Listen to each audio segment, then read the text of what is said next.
Assalamualaikum warahmatullahi wabarakatuh. Saya Sabrina Azahra dari kelas PGSD 3B. Di sini saya akan menjelaskan mengenai puzzle bangun datar. Puzzle bangun datar adalah salah satu media pembelajaran yang dapat dilakukan di sekolah maupun di rumah sebagai alat peraga dalam pembelajaran matematika, terutama sebagai alat peraga untuk pembelajaran matematika tingkat SD untuk kelas 1 dan 2. Assalamualaikum warahmatullahi wabarakatuh. Saya Sabrina Azahra dari kelas PGSD 3B. Di sini saya akan menjelaskan mengenai puzzle bangun datar. Puzzle bangun datar sendiri adalah salah satu media pembelajaran yang dapat dilakukan di sekolah maupun di rumah sebagai salah satu alat peraga dalam pembelajaran matematika yang dapat digunakan pada sekolah dasar, terutama pada tingkat 1 dan 2, untuk memahami dan mengenal macam-macam bangun datar. Puzzle bangun datar sendiri memiliki fungsi sebagai salah satu media visualisasi bangun datar yang konkret untuk pelajar, meningkatkan pemahaman konsep geometri pada pelajar, membantu memudahkan siswa SD, terutama anak-anak kelas 1 dan 2, mengenal berbagai macam bentuk bangun datar beserta namanya. Selain itu, siswa juga dapat diajak untuk memanfaatkan barang bekas yang ada di sekitarnya. Selain memiliki fungsi, puzzle bangun datar sendiri memiliki manfaat, yaitu meningkatkan kreativitas pada peserta didik, meningkatkan minat belajar siswa pada proses pembelajaran bangun datar, meningkatkan hasil belajar siswa pada materi bangun datar.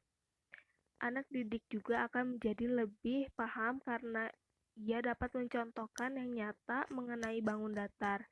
Dengan kata lain, mereka tidak menghayal lagi mengenai bagaimana bentuk persegi dan sebagainya, tetapi dapat menunjukkan secara langsung benda yang berbentuk persegi dan bangun datar.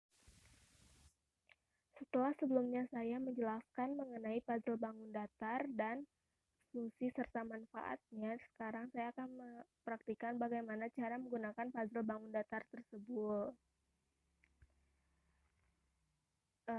Saya membuat puzzle bangun datar ini menggunakan kardus bekas, kalender bekas, serta kertas warna.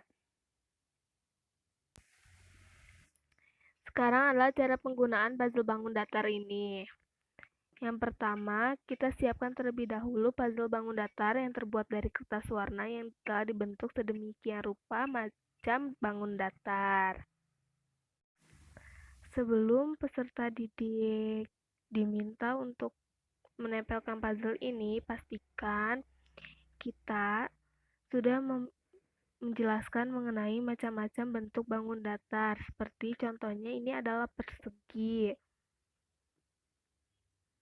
trapesium siku-siku, jajar genjang, layang-layang,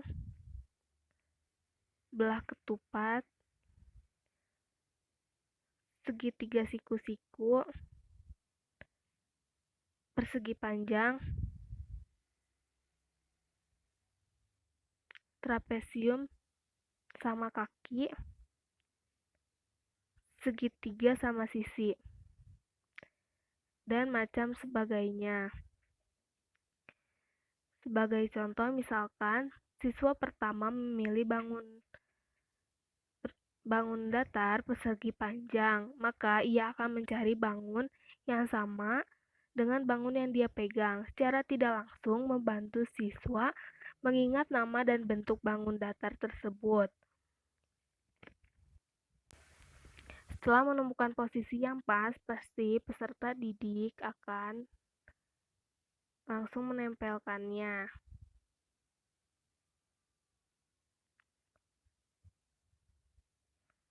Seperti ini.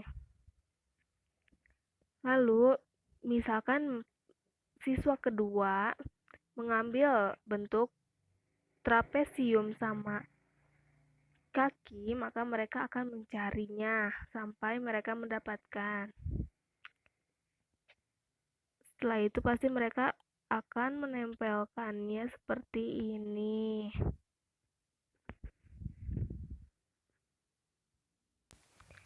Lakukan secara berulang sampai siswa menjadi paham. Hasil akhirnya akan menjadi seperti ini jika sudah tertempel semua. Seperti inilah puzzle bangun datar setelah disusun. Jadi, dapat disimpulkan bahwa puzzle bangun datar ini dapat memudahkan siswa, terutama kelas 1 dan 2, dalam memahami dan mengenal jenis-jenis bangun datar. Sekian pemaparan saya mengenai puzzle bangun datar. Jadi dapat disimpulkan belajar akan lebih efektif jika dibantu dengan media pembelajaran, sehingga membuat siswa menjadi lebih tertarik dalam belajar matematika. Oleh karena itu, diharapkan mampu menggunakan alat peraga yang konkret untuk memperjelas materi matematika yang abstrak. Sebagai salah satunya dapat menggunakan puzzle bangun datar ini, agar siswa dapat lebih memahami mengenai bangun datar. Sekian dari saya, mohon maaf bila ada kesalahan, semoga bermanfaat. Terima kasih. Wassalamualaikum warahmatullahi wabarakatuh.